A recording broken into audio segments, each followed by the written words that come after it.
Good evening, beautiful ones. Welcome to the live this evening.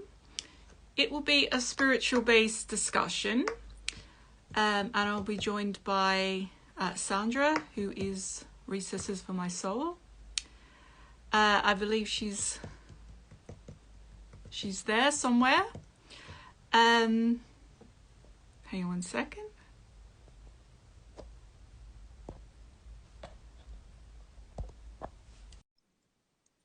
I think she's coming.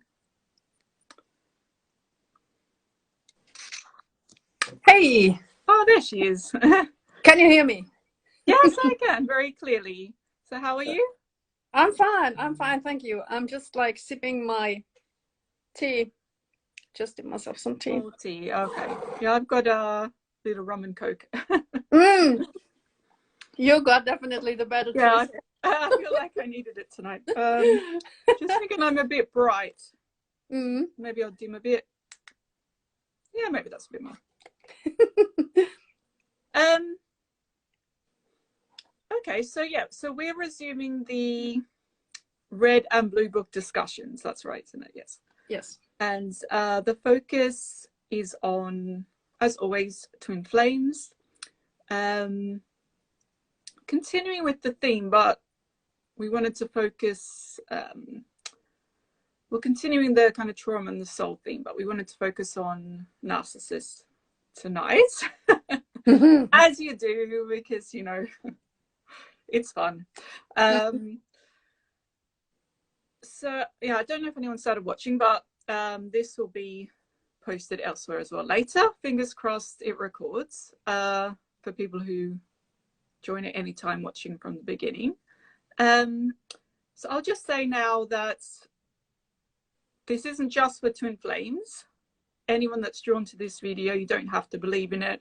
You don't have to have a soul connection or anything like that. But if you believe in narcissists, then there's probably something for you, definitely. It's just, as much as we try and avoid it, narcissists just seem to play a huge role in the twin flame journey, don't they? Yeah, especially in mine. But I think it's safe to say that for a lot of us. I mean, there are many points to say. There are many places I can start, but there is the point that stands out the most. Well, to begin with is how the experience with the narcissist can mirror the twin flame experience. And most likely you will go through the experience with the narcissist first. And it's what you kind of imagine your, well, yeah, twin, soulmate, divine counterpart, whatever you understand at the time.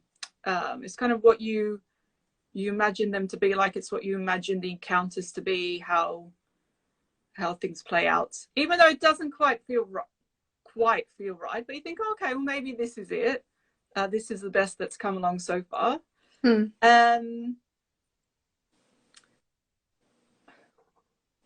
I think I'll just backtrack a little bit. I mean, I don't know where this is going to go, but I think just to emphasize that if we try and concentrate on the like the more extreme narcissist as a narcissistic abuse, because there's a whole broad spectrum of narcissists and what they do, and they can be in any area in your life. But I think we're going to concentrate more on the extreme, the really dark, the dark entity side that can inhabit people, and the ones that really go for your soul. And I think, yeah, apart from, say, like a parent, I think an intimate partner is the most dangerous narcissist, because not yet for a twin flame, yes, it can be, also because it can mirror the experience, but for everyone anyone, it doesn't matter who it is, if it's an intimate partner, because of the intimacy, the exchange in the sexual energy, I think. That can cause a lot of damage there. And also usually, you know, it's someone that you make the biggest commitment to.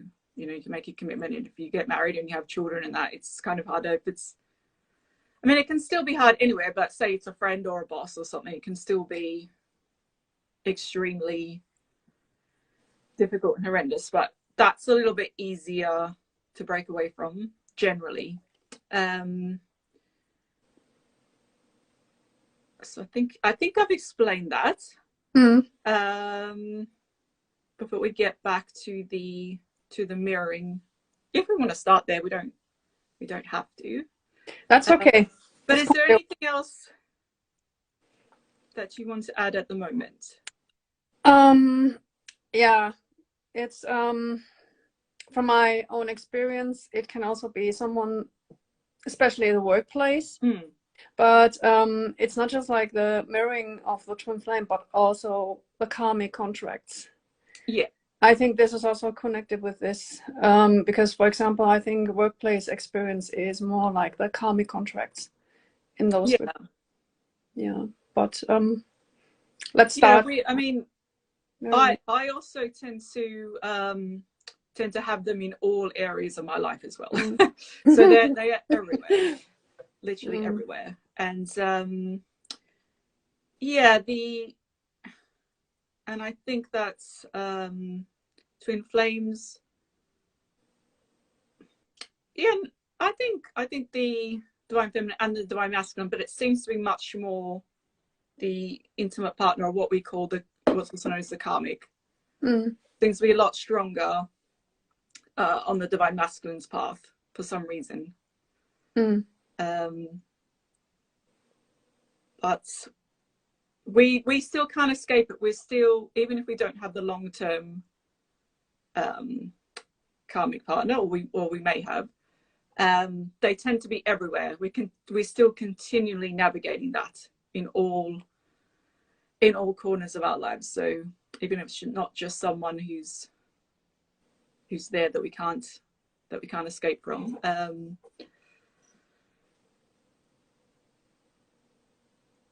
Yeah. Okay. Well, what is actually coming to mind now is that I actually feel today that I love narcissists. Like, I love narcissists because I love that they think that I can't see through their bullshit. And for me, they are like the highest form of entertainment for me. Forget the gladiators in the in the Colosseum. It's like forget the fools in the king's court. No, it's like the greatest form of entertainment for me is a narcissist trying to convince me that they're telling the truth. That's kind of how I've been able to turn things around. And they've actually, my experiences with narcissists, not just intimate partners, but again, like more across the board, have given me some of the greatest gifts, the greatest spiritual gifts. The tools, like the tools I have to navigate this crazy world. Being able to see through the special glasses to see through the bullshit, that's like one of the greatest. I feel today that that's actually one of the greatest gifts I've been given. So that's why I'm like excited to talk about them, because it feels like my life's work. Like, this is my life's work, navigating this and gaining this understanding. And it's like, I want to talk about it. I'm very passionate about it. I want them to know that they cannot fool me anymore. I see through all of it. And no matter how much they've tried to rob me of everything, another narcissist has given it back to me in a way. I don't know, do they work in like a tag team kind of relay race where it's like years and years and years ago, I feel like, you know, you feel like things were robbed from you, parts of you that you've never kind of been able to take back, if you've been through this kind of abuse. And but I feel like now especially things are coming back around. I mean, a lot of energies are coming back full circle. But just things, I'm like, as you know, some interaction with another narcissist kind of has given me back, I feel like it's given me back the things I've lost in a weird kind of way. That's the best way I can explain it, without them realizing it, or they just think, you know, what's this old junk, you know, no one's going to want this. And I'm like, actually, that's something I treasure quite a lot. And thank you for literally like handing that to me. If that makes some sense, I'm sure I trust people that are tuning into this, it will make sense. Even if they don't quite realize. I hope yes, some people come away with this. If it confirms things for them, that's great. If they come away with going, oh, I never thought of it that way, that's actually quite inspiring, then that would be good as well.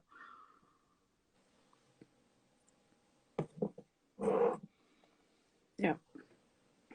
Okay. Yeah, that's how I'm feeling at the moment.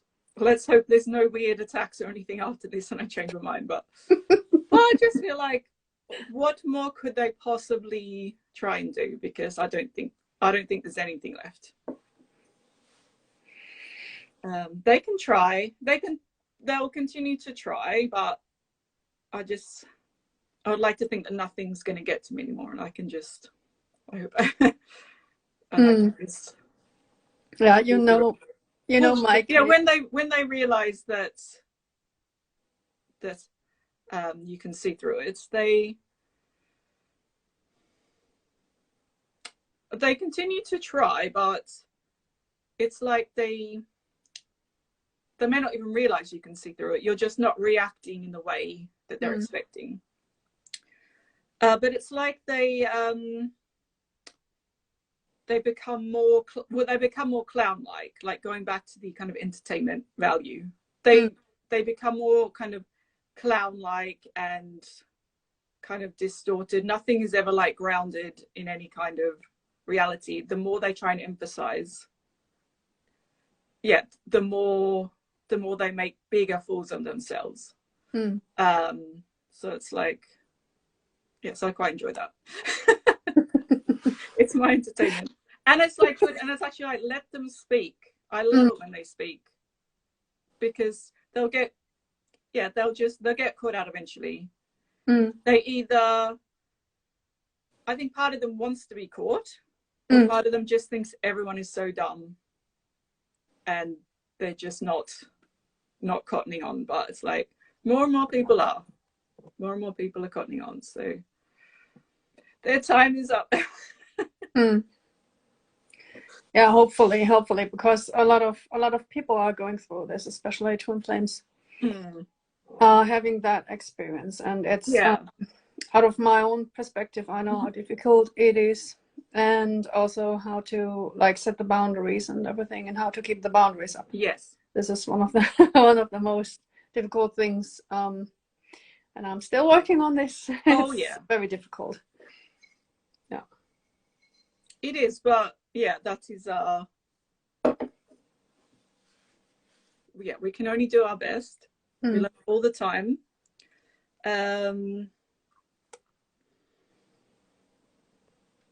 So shall we go back to, but now I don't know what to say about it, what I was going to say. Unless there's something about the karmic relationship, how it can mirror the twin flame, or a relationship with a divine counterpart. I don't know. I might need you to jump in because I just can't think what I was going to say. Yeah, I think just jump in. Right. Don't mind. Well, is that the mirroring here is important, that a narcissist mirrors you. And usually your best qualities. So when you meet that person and you see something of yourself in them, then you feel, well, this is a kindred spirit. I've met even all my soulmates. Usually, I mean, I can draw on my experience. Sorry, can draw on my experience. If it's shaking, I can draw on my experiences here. I think that's probably the best place to start, isn't it? If I go from my experiences, but so I always had a very strong idea about who. I'll say my soulmate because that was my understanding when I was younger. My soulmate was, from a young age, a very good understanding. Even what nationality he would be, what he would do for a living, these sorts of things. Even how we would meet, like these things. And I tended to, when I tended to meet significant partners, there was something about it that was very similar to that. It wasn't quite. They tended to get closer and closer, but it wasn't quite. But I told myself, oh, well, maybe I got it a little bit wrong. Maybe I didn't quite interpret that bit correctly. But also, if they weren't my soulmate, it was fine. Like, I was like, there's someone I can have a meaningful relationship with, even if that person wasn't necessarily the one. I mean, talking about my first boyfriend, I didn't expect him to be my soulmate, but I guess I wanted to connect with guys that were like him. You know, maybe looking for similarities, or maybe even searching for him in others. I think that's quite a common thing with twin flames as well. And there were things that were very similar to what I expected to happen. And I was like, oh, well, maybe this is something, something significant here, something special, a soul connection. I did feel, I don't know if it's, I mean, I guess my understanding now is with the karmic contracts, there is a soul connection with these people.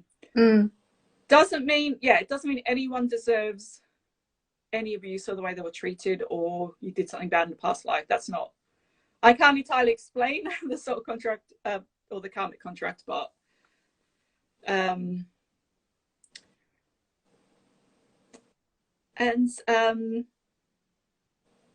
with these significant ones, it's like,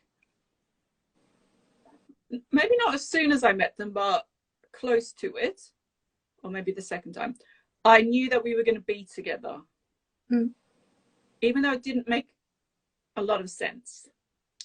But then there were circumstances, and I'm like, well, these are similar to what I was expecting, like with my soulmate, kind of. But I was like kind of reaching for it. I'm like, well, it's kind of like it, so maybe that's like good enough, or that's enough. And things escalated very fast. The relationship, we were just suddenly together. And it felt perfectly normal. There was nothing about that at any point thought we were rushing things. And they seemed quite happy to go at that speed. If anything, I was pushing maybe things to move a bit faster. And they were a bit, oh, are you like sure about this? They weren't all exactly the same, but and I was like, no, this is I'm like, why are you asking this? Like, don't you know? Like, I thought we were this, you know, the same thing, of the same wavelength here, isn't, you know, I thought this is what you wanted as well. And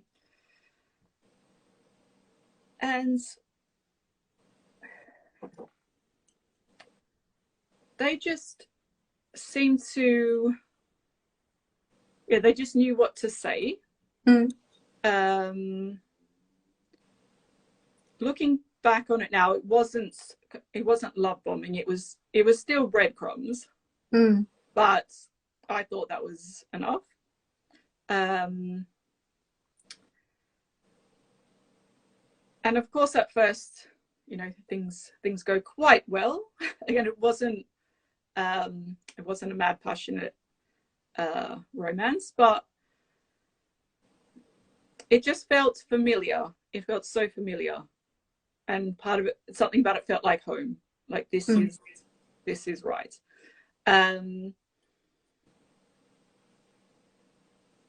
There were definitely red flags, even with not having a lot of understanding about this. There were things that immediately cropped up that I did not feel comfortable with, but either dismissed it or they kind of convinced me that it wasn't anything. But what really kept me in these relationships longer than I should have been is because I thought that it was a soul connection, and you're not meant to break away from that. It's like, doesn't matter how you're treated. It's like, no, this is your, yeah, say soulmate. And thinking that there couldn't possibly be anyone else out there for me. It has to be them. And kind of giving up on the ideas that there could be someone else out there. Even if in the beginning of the relationship it was like, or maybe this will just be your boyfriend, and then I'll go find the soulmate. Exactly what it was, I don't know. Like, I can't recall specific things, but it is spiritual abuse. I mean, that's the core of it. There was emotional as well, and some sexual, but at the core of it is that they want to destroy you, basically. That's your sense of who you are. The sense of who you are, the way you navigate, you know, the path you're walking on, the way you navigate your way through the world. And yeah,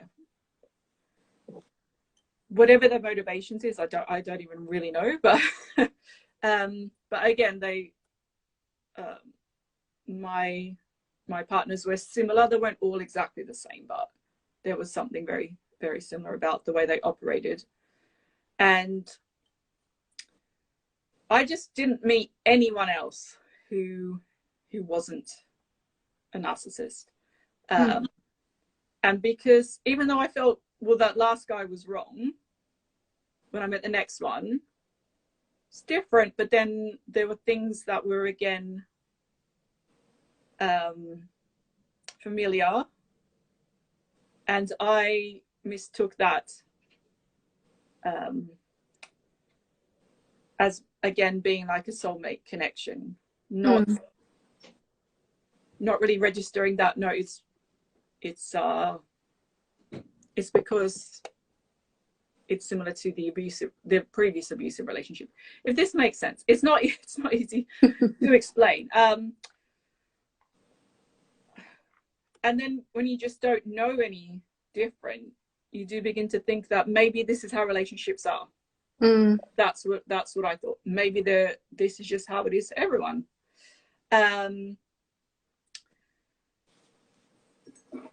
Yeah, but the similarities definitely were, they were definitely narcissists. Yeah, not all narcissists are abusive, but these ones were.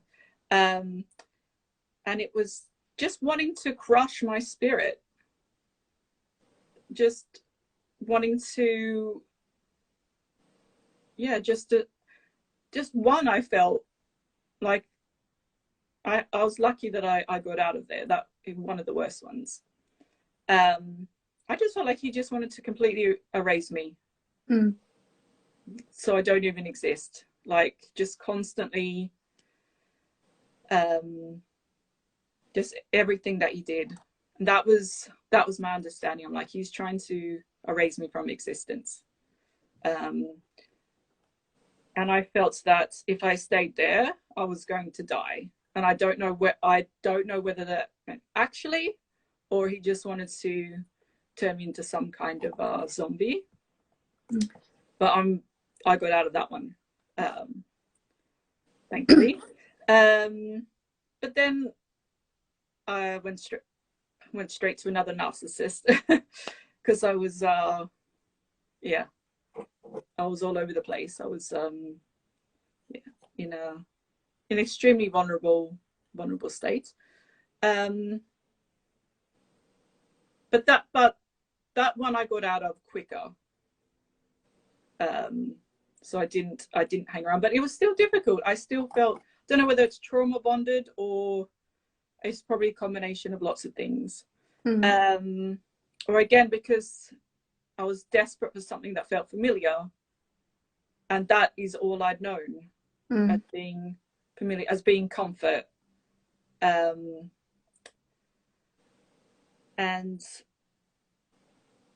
again, even with the, well, I'll call him the last guy, I thought this, at one point, this could be my soulmate. This is it. And it's just like crazy. That's the stuff that's crazy. And it's like,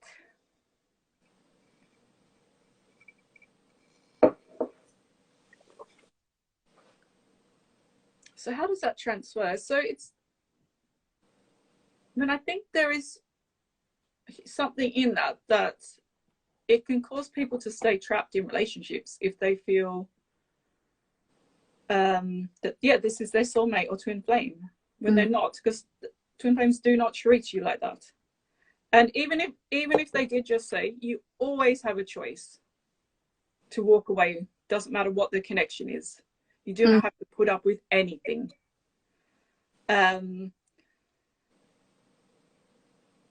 But yeah, and I mean, I don't know what these guys like. I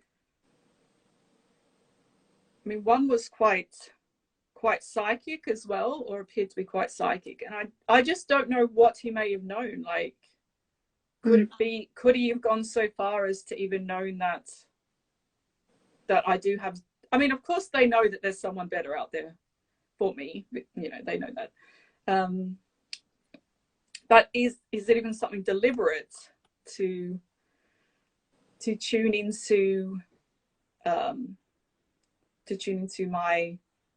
my counterpart and then try to imitate him in some way? Or that's what I wonder. Like, I just don't know, because you just think,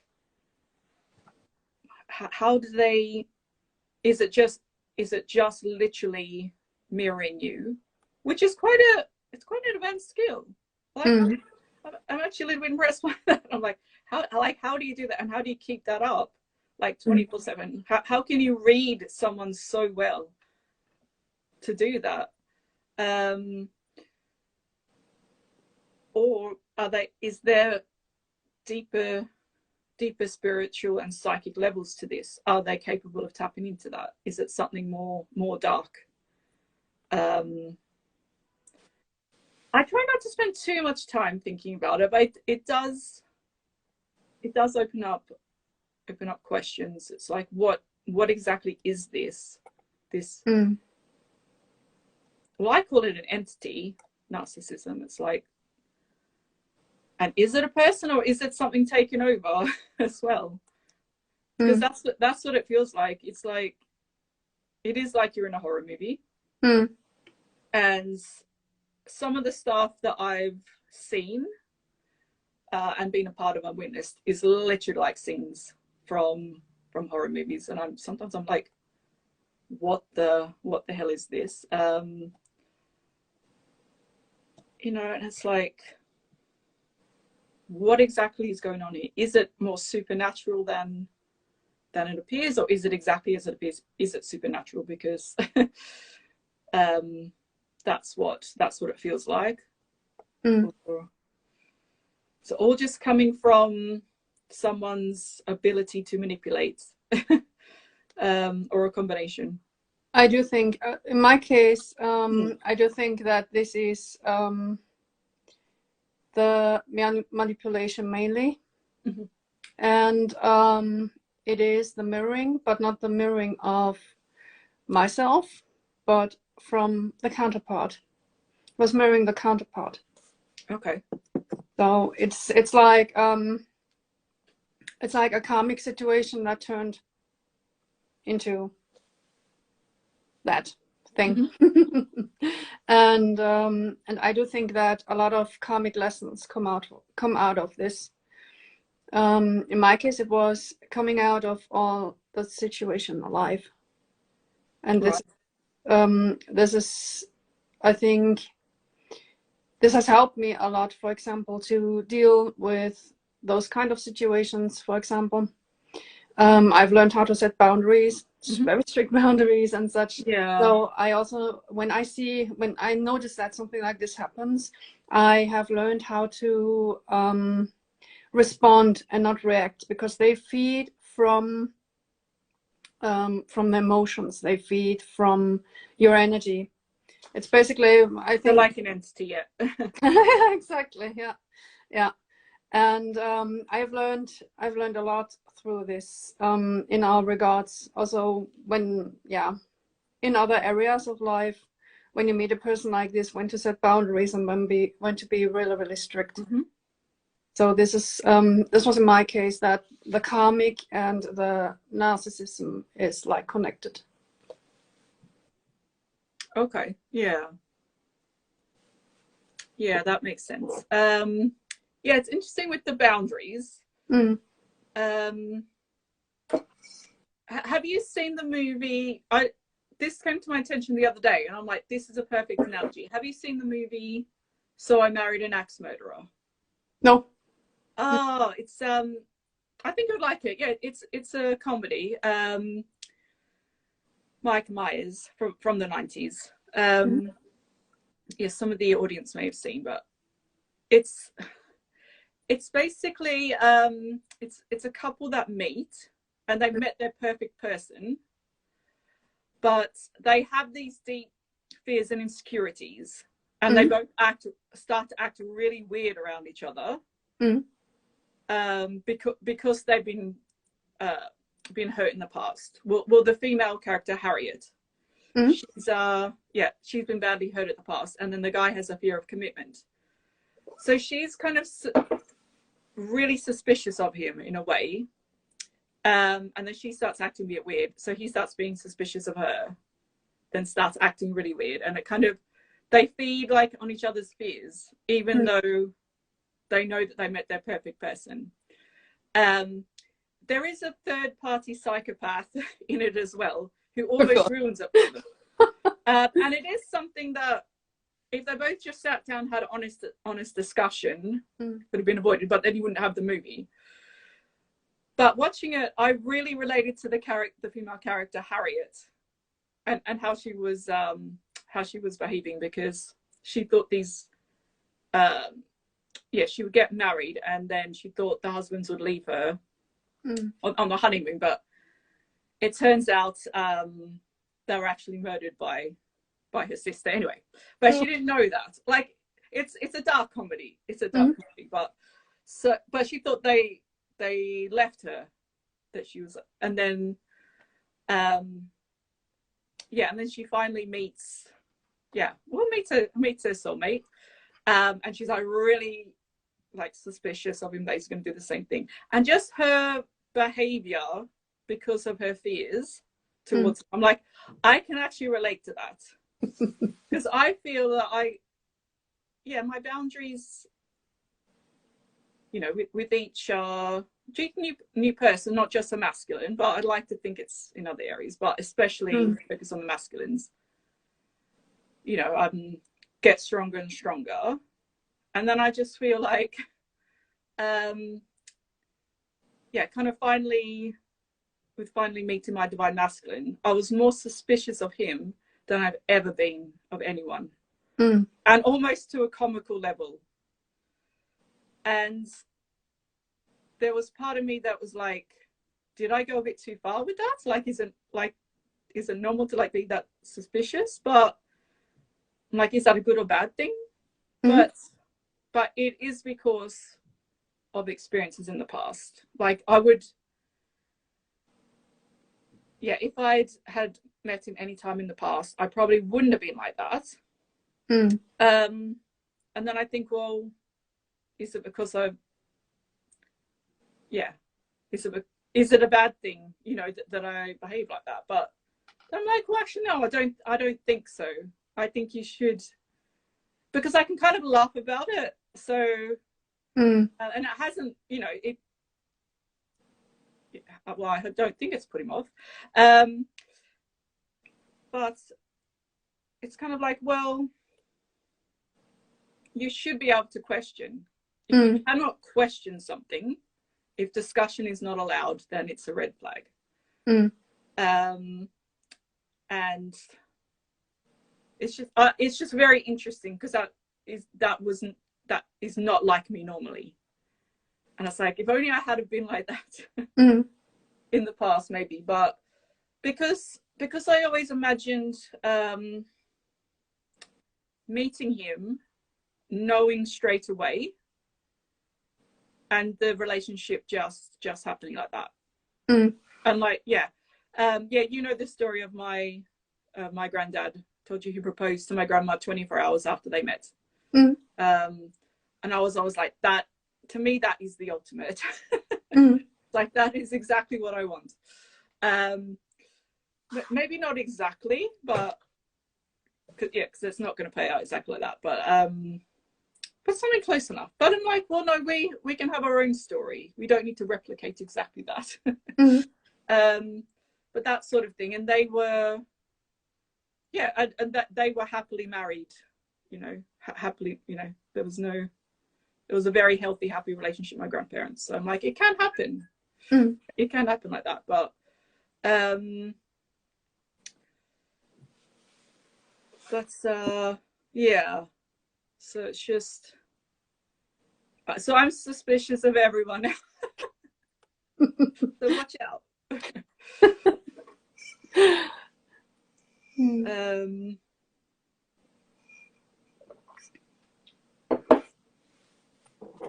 But yeah, but I mean, of course, both parties should, you know, of course, should take a step back and ask questions. But I think especially for the feminine, I think that's more of a natural instinct. And the masculine should be able to navigate that. He shouldn't be put off by like the first question. Like he should be able to work with that. That feels more like a natural flow thing. So he shouldn't give up, you know, of course. And if she does start acting a bit crazy, or what you consider crazy, it's like you sit down and ask, like, is there something you want to ask me? Is there something, you know, is there a reason why, you know, you're kind of over suspicious or whatever? Honest discussions, that's what's needed. Exactly. I think, in the past I was kind of afraid to ask questions. And I don't know whether it's because I was worried by the answer that I would like what I heard, or I didn't know how to ask, or I probably would have just been told bullshit anyway. But it just wasn't in my nature to question things as much, or to feel that if something made me uncomfortable, to express that and for someone to take that into consideration. Mm-hmm. That just wasn't what I was used to. So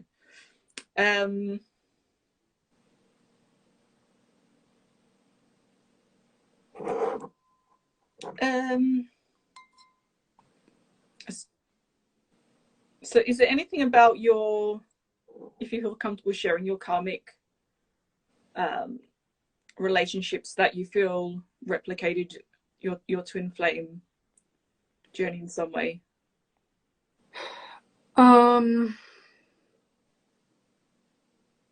Not directly in that sense. It's more like the karmic lesson behind it.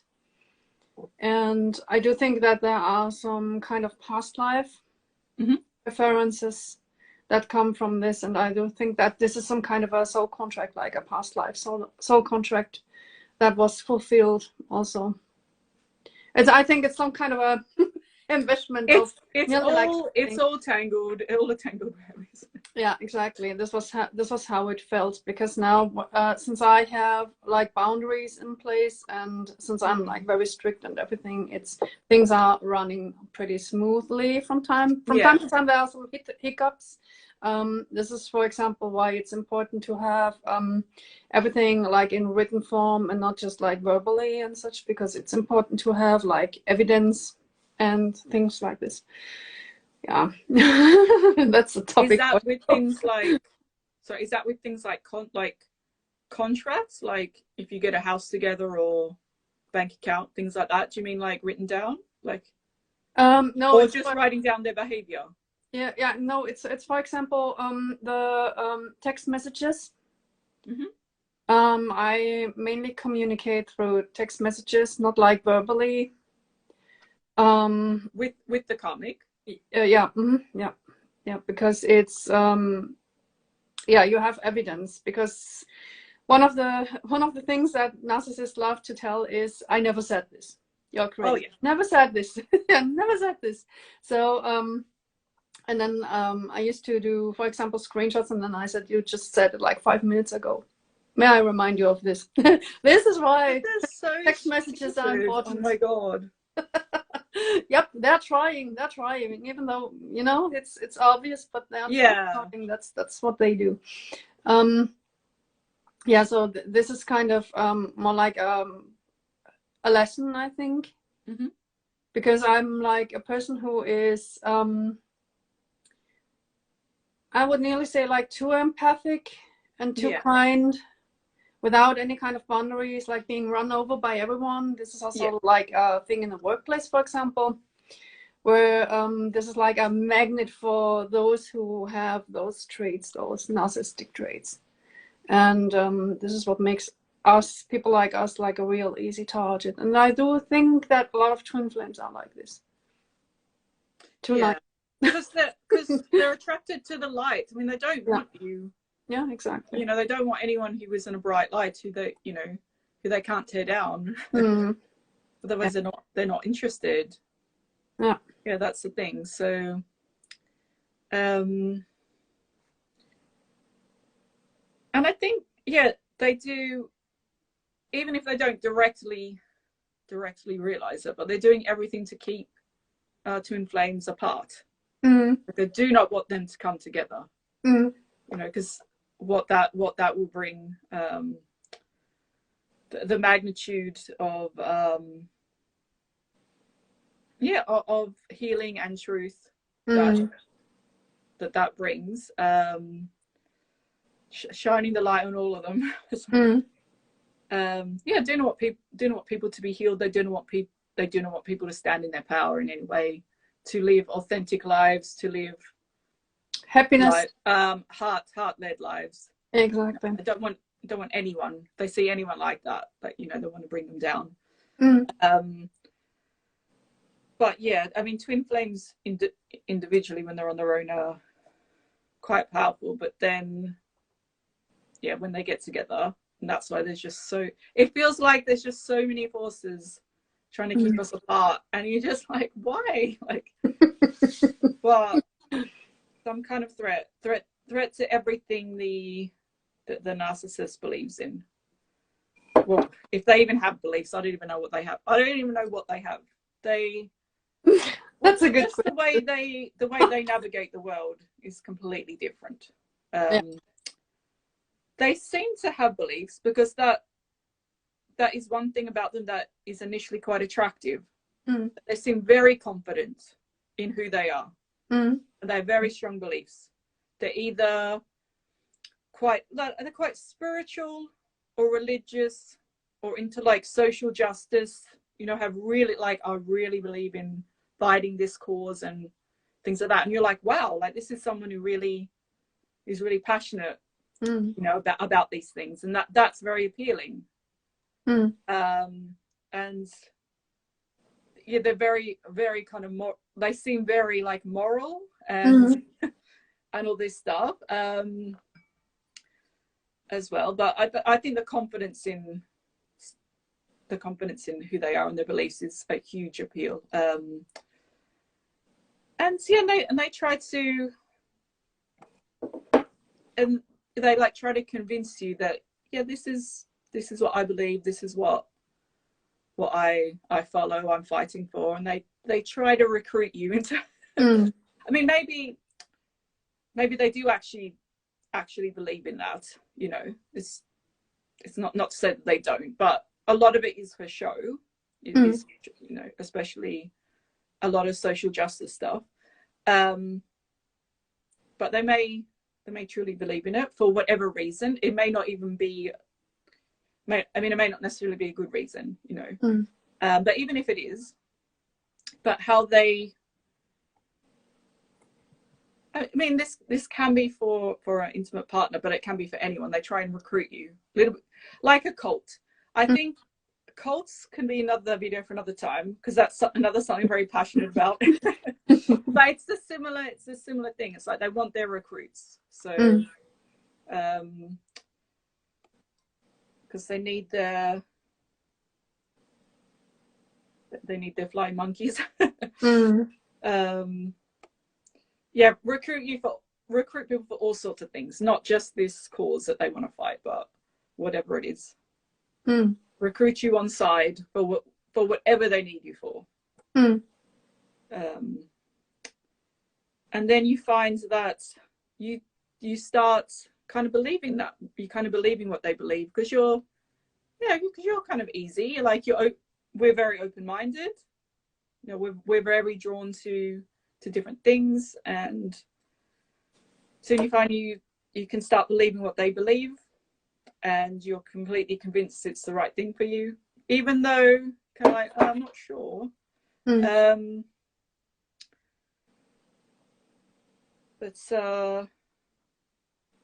I don't remember my guys being particularly passionate about anything. but I know that a lot of narcissists are.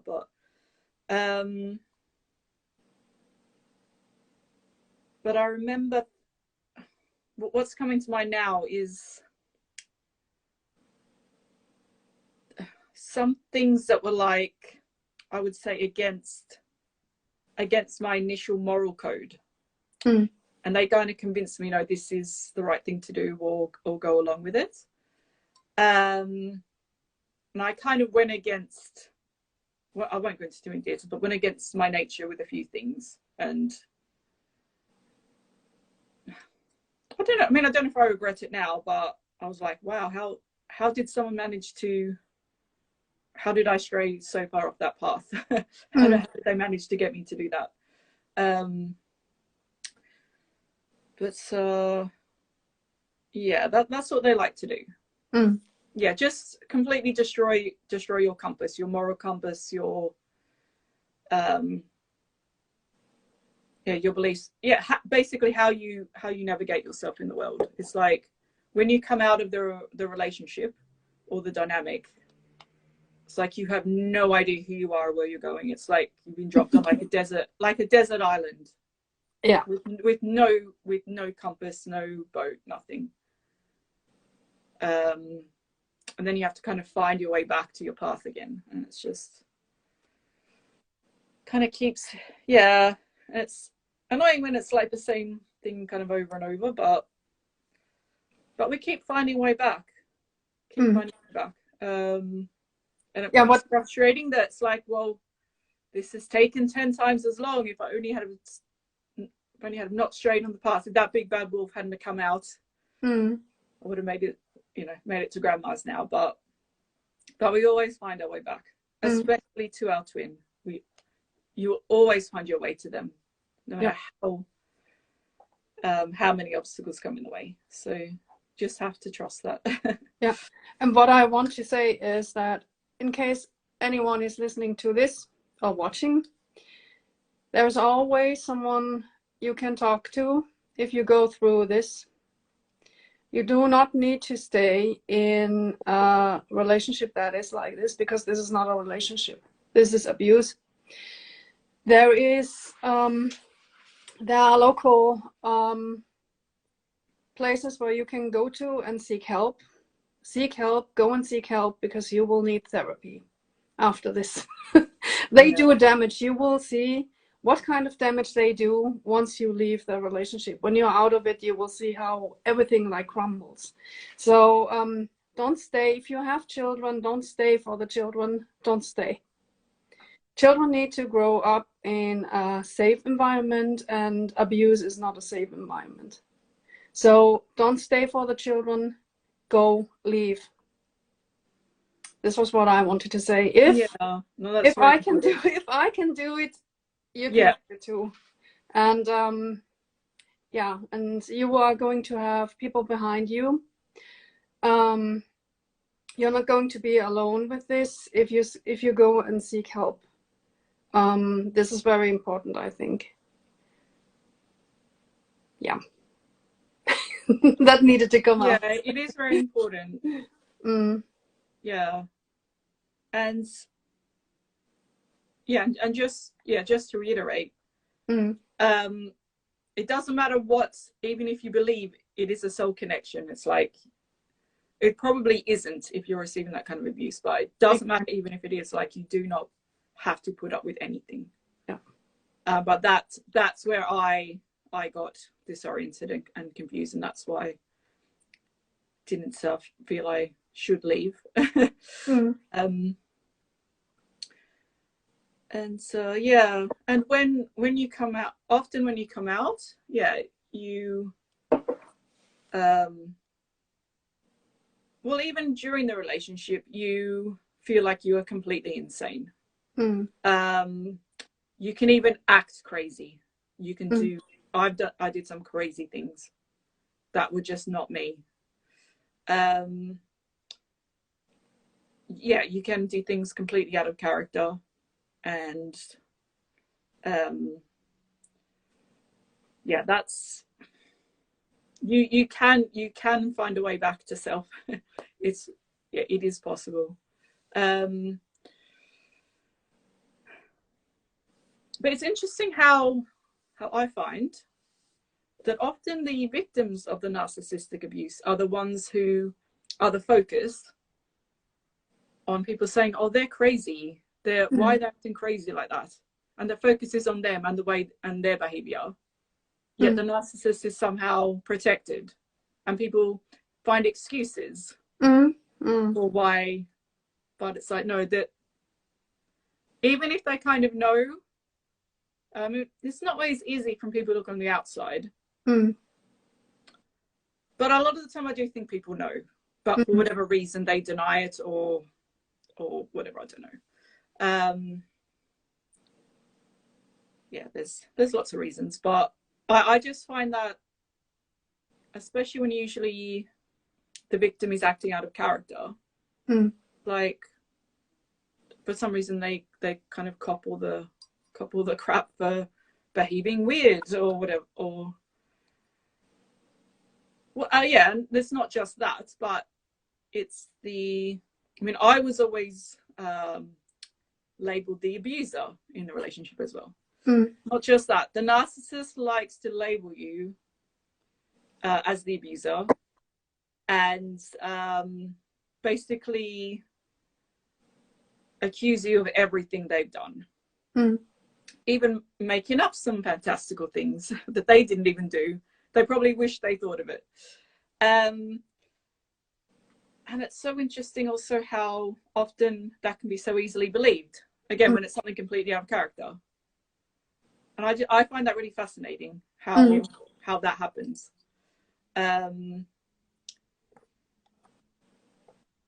it makes me very, very angry. It's one of the things that really, yeah. But that's why I'm fighting this. That's why I'm fighting this. I will fight this to the bitter end. Because I cannot stand it. Yeah, so I have been accused of everything.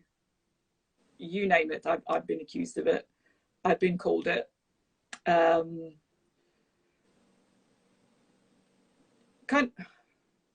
During the relationship, but especially when they knew I was going to leave, or when we were breaking up. That's when they brought out the list, literally like the list of all these things. And I can kind of laugh about it now, but at the time, you kind of believe it. You kind of think, because I didn't know, you know, all of this is in hindsight. I didn't know what a narcissist was. I didn't know that, you know, what they were doing was necessarily wrong or deliberate, or these things. Like, you know, I took so much on board. You know, I didn't really know that people lie or people deliberately treat other people like this. You know, you think that people that say they love you, you believe them, so you believe everything that they say. You know, it was a very, it's a horror movie. It's don't know, like, I don't know what's the most like messed up surreal thing I can think of, but it's like, yeah, navigating Salvador Dali world. I don't know. Like, I'm just thinking of something very like surreal and abstract, but I wish it was Salvador Dali world. I'll probably do quite well there, but yeah, it's nightmare like, it's horror movie like, and you just feel like you're stuck in this nightmare.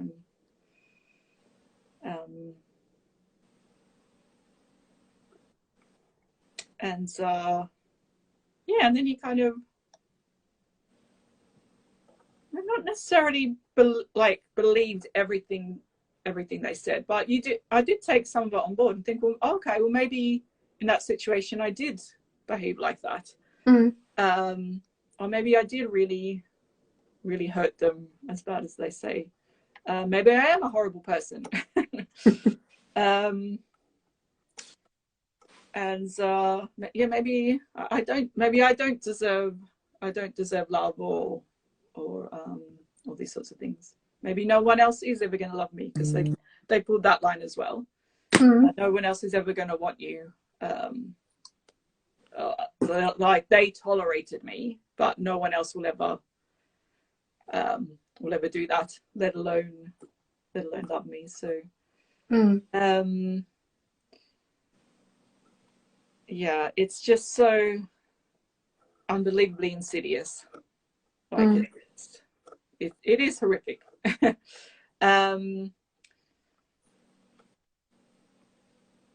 But at the same time believing that, there were things that always push through, that maybe believe, okay, maybe there is someone out there for me.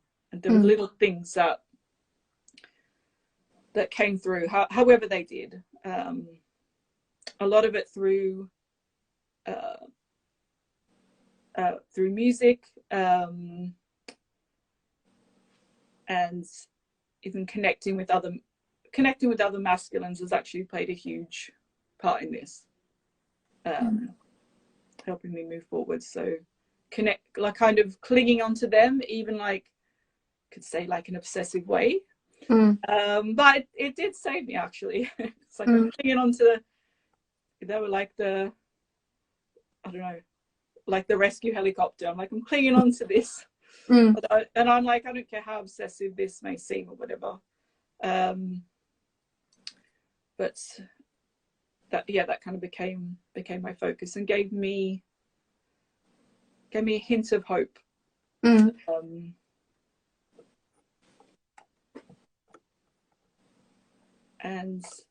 yeah, unfortunately a few times, I fell into the arms of predators again, but I think I've learned my lesson. Yeah, that's a good point. That's what they are. They're predators. That's literally what they are. Yeah. And and it's just to understand how they operate if you don't think like that, because we do not think like that. We do not think, when you're younger especially, I mean, you get told a few things of what to watch out for, but nothing like this was around when we were younger, was it? Like, we didn't talk about things like this. Absolutely. You get told, well, I remember when I was younger, it was all about stranger danger. So it was like, don't get in the car, the stranger, don't, when you're a kid, don't take the sweeties from, but you're never warned about intimate partners. That's never discussed. Okay, things like, okay, if a guy hits you, leave. It's that, but that's it. And it's like, your narcissist can be physically abusive, but it's much more insidious than that, because they're too clever. Yeah. Because they know, not saying that they don't physically abuse their partners, that they can, but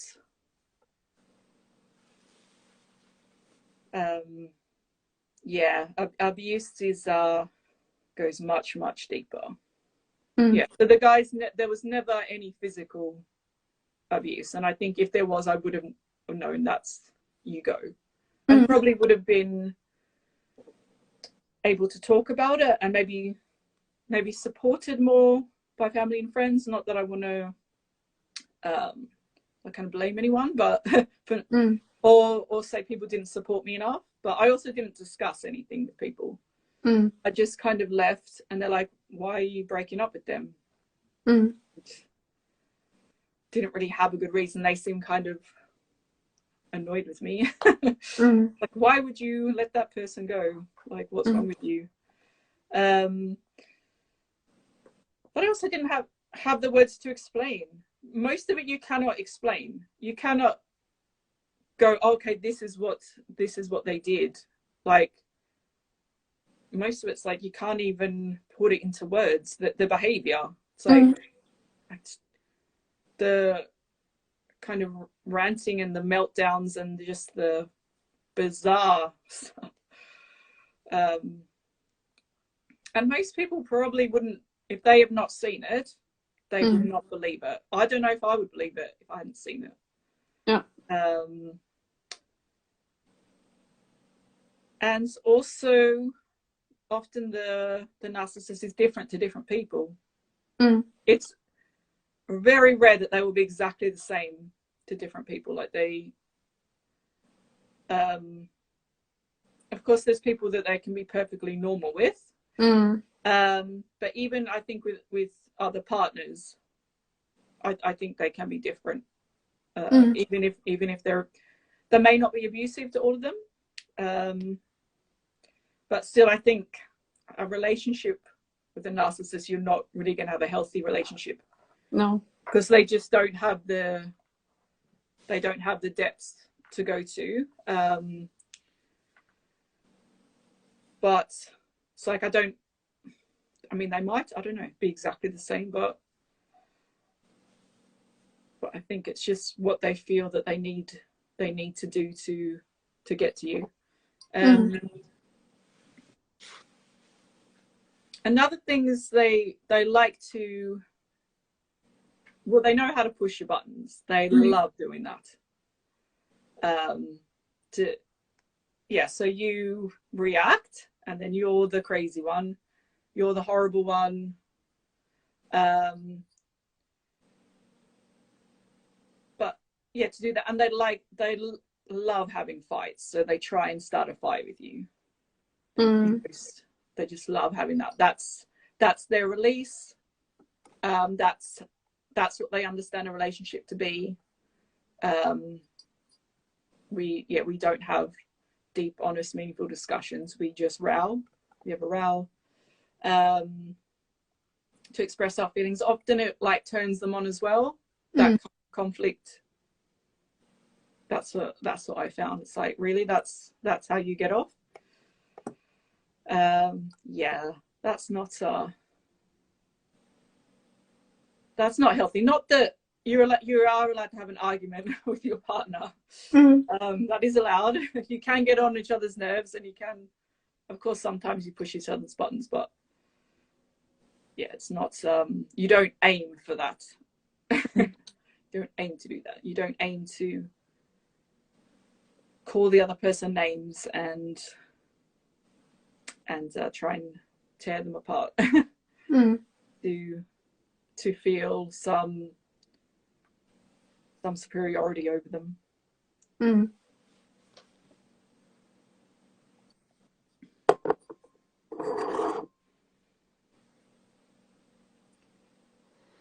Difficult topic. It is. Oh, that is. Yeah, it's probably bringing a lot up. Yeah, interesting to see. Yeah, to see how the next few days go, how things. I feel even though it's difficult, it feels like the right time. And yeah, interesting to see what energy wise this will shift. Don't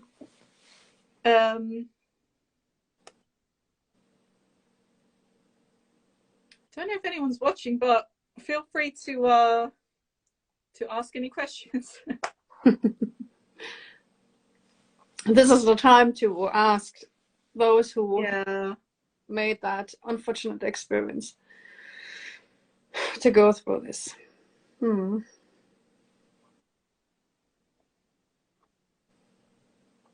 Yeah.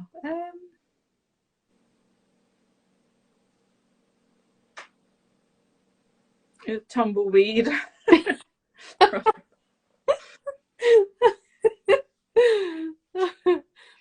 Yeah.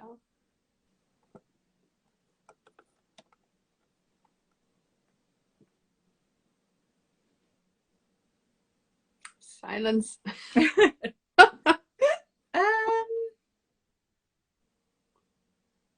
know. Is there anything else? It doesn't even have to necessarily be about narcissists that maybe we can discuss. I actually think I said everything in regards of the karmic, like enmeshment with everything, like the mix up. That also the karmics can have like those narcissistic traits, for example. Yeah. But I think this is nearly like a whole own topic in itself. Yeah, this can just be like an introduction. We can deep dive into other things.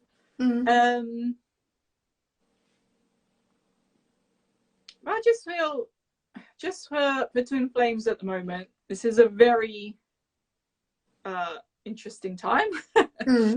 I think a lot of us are feeling like extra vulnerable right now, and yeah, there's just a lot of really being pushed forward in a way. There's a lot of like having to clear. I feel we've done so much work, and we're like doing really well. There's not really need to kind of push ourselves anymore. But for me, I just had to have a little push to clear the heart space. It's like that was like the one thing that I was kind of most afraid of. you know, opening that up. So that was, and that makes, yeah, that made me feel like vulnerable in a way I wasn't comfortable. I know was necessary, but I've been able to settle into that a bit more. And yeah, and feeling more confident about speaking my truth about, I was a bit nervous about doing this actually, quite nervous, but I feel, I felt it was the perfect time that I can talk about this. And yeah, just so much of it from my own experiences. And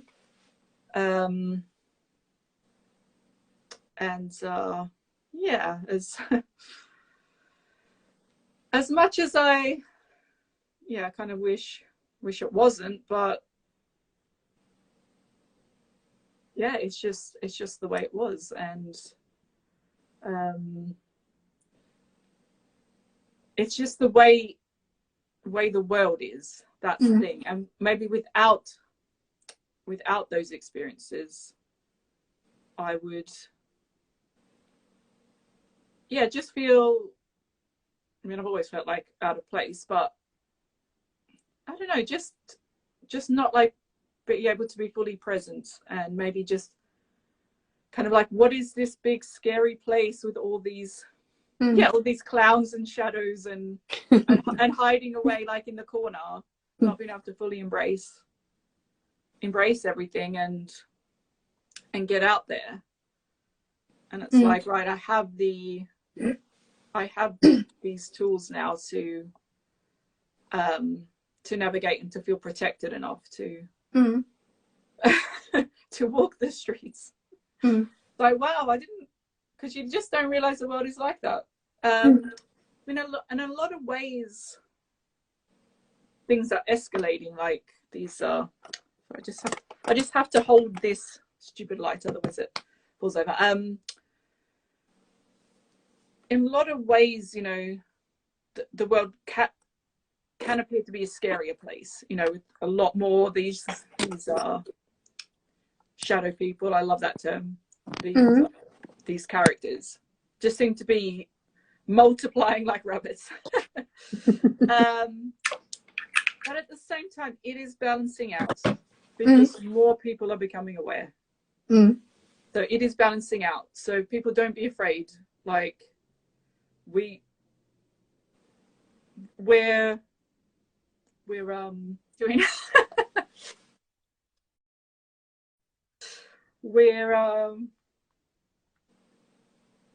we're taking over. Taking over. It is Mad Max times. That's what it is. But we've been preparing for this. It's like, this is what we've been preparing for our whole lives, our lifetimes, through generations. Yeah, it's time for to rise up and take our rightful place. And the light always wins.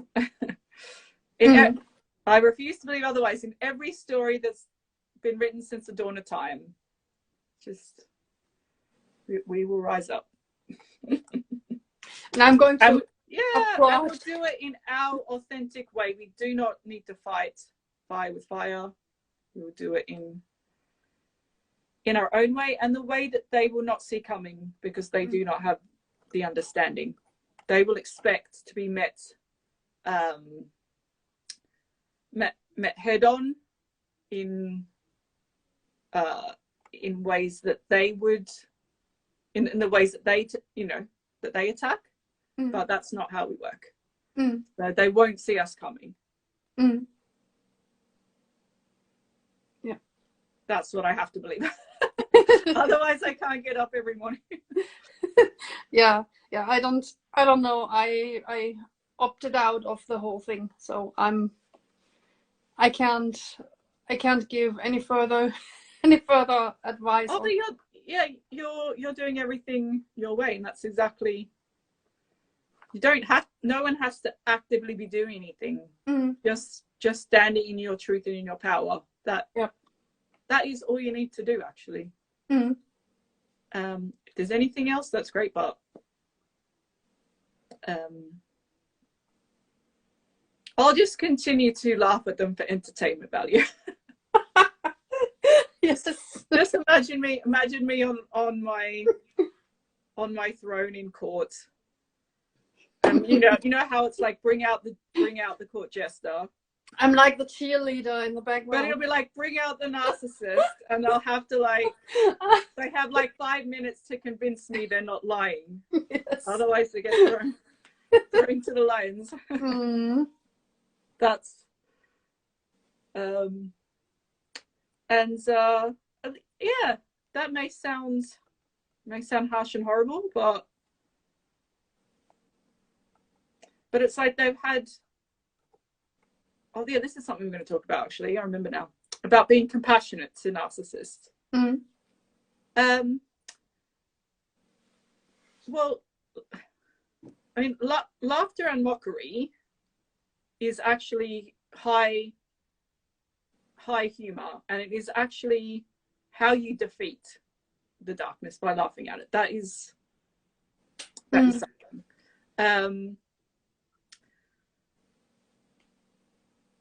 But it's like, no one is not compassionate to narcissists. Narcissists are surrounded by the most loving, supportive, compassionate people that you can imagine. They are always surrounded by these people, and who have been compassionate to them thousands of times. And the narcissist does not change. They have every opportunity to heal in these environments, but they don't. So as soon as someone, like for the 1000th time or 10,000th, whatever, is like, I don't have any more compassion for you, I'm leaving. It's like, that's not, that's a completely healthy situation. It's not, they have had the compassion. They've let the compassion out of people. Narcissists are rarely on their own. And no one watching this, most people, they do not, the narcissist, the first time they act out, they don't walk away and leave that person. They do everything they can to try and appease them, to work through the situation. So this whole, oh, you need to be compassionate to narcissists, it's like, people are, they already are. And that's kind of my stand on that. But when you're walking away because you don't want to be abused anymore, it's like, that's not being cruel. Because there is nothing more you can do for that person, because it's like the narcissist is surrounded by all these beautiful, loving people, the perfect supportive environment for anyone to heal. And it's like they need, and like normal people are kind of left out in the cold with no one, because everyone's focusing on the narcissist, and they have to kind of get and they still manage to kind of get along and do their healing,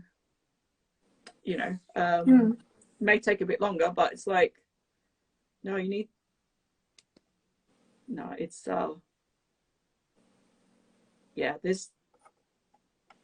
there's only so much you can do. If any narcissist came to me, don't come for me. No, genuinely saying, I don't like the way I am, I want to change. I would have time for that. If I believed that they were genuine. All you need to do is, you just need to make one tiny decision to heal. That I don't want to feel like this anymore. Even if you don't know anything else or do anything else, you are already on the path. Narcissists do not feel that, they do not want to change at all. They are happy being completely stuck. They are. That's what I believe. So all you can do is, I mean,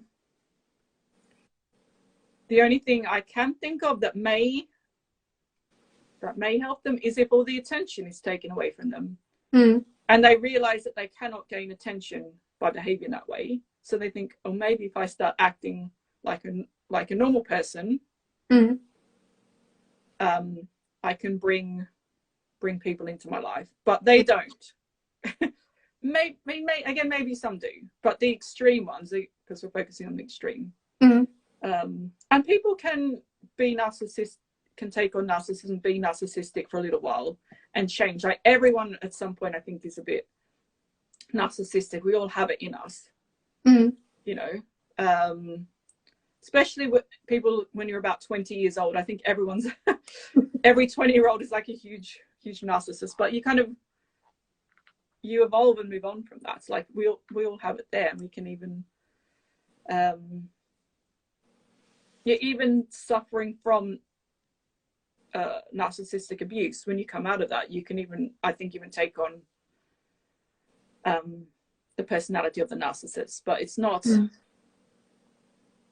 something like deeply ingrained. It's like that's just how you know how to, again, how you're fighting to navigate your way back in the world. And you think, yeah, whatever, you're brainwashed, or you think that's what makes someone powerful and accepted and things like that. But it's not kind of what I would call real narcissism on the extreme scale. But yeah, and again, they're the people who are usually the focus. Oh my god, they're such a narcissist. And yeah, if you're traumatized by abuse, if you're codependent person, dependent, crazy, you live in a delusion, a fantasist, if you're a liar or things like that, doesn't make you a narcissist. It doesn't make you a abuser. Like it is a special seed.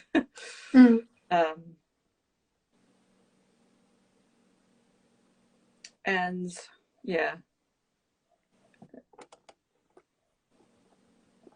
But that's what the narcissist wants. It wants the focus to go on away from them. I mean, not away from them, but the idea that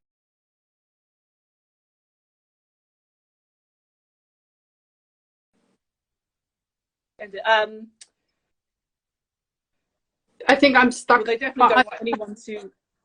They definitely don't want anyone to call them a narcissist or cotton on that they're a narcissist, if they even believe they are. I mean, some I don't think even understand that they are. But so if other people they love it if the attention's off them, and other people are being called crazy and abusive and narcissists. That's exactly what they want. So.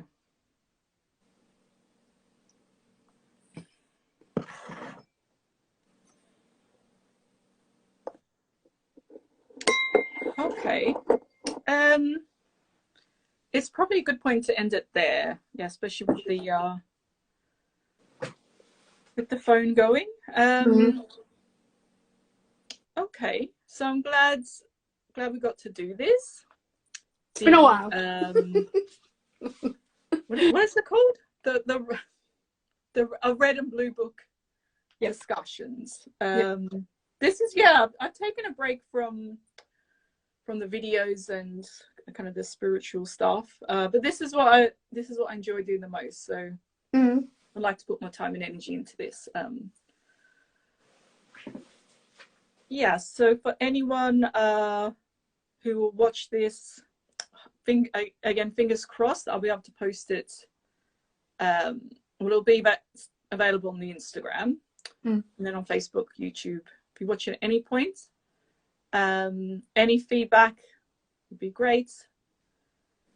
Any ideas for any future discussions, also welcome. Doesn't just have to be dark stuff as much as I love it. Doesn't even necessarily have to be to inflame either. But that is just the lens that we work with, because that's who we are.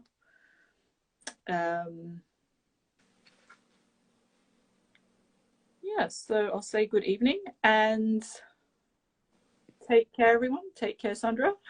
Have a nice evening. Have a nice weekend. And thank you, I will. Thank you. Have a nice weekend, everyone. Thank you. Bye-bye. Bye.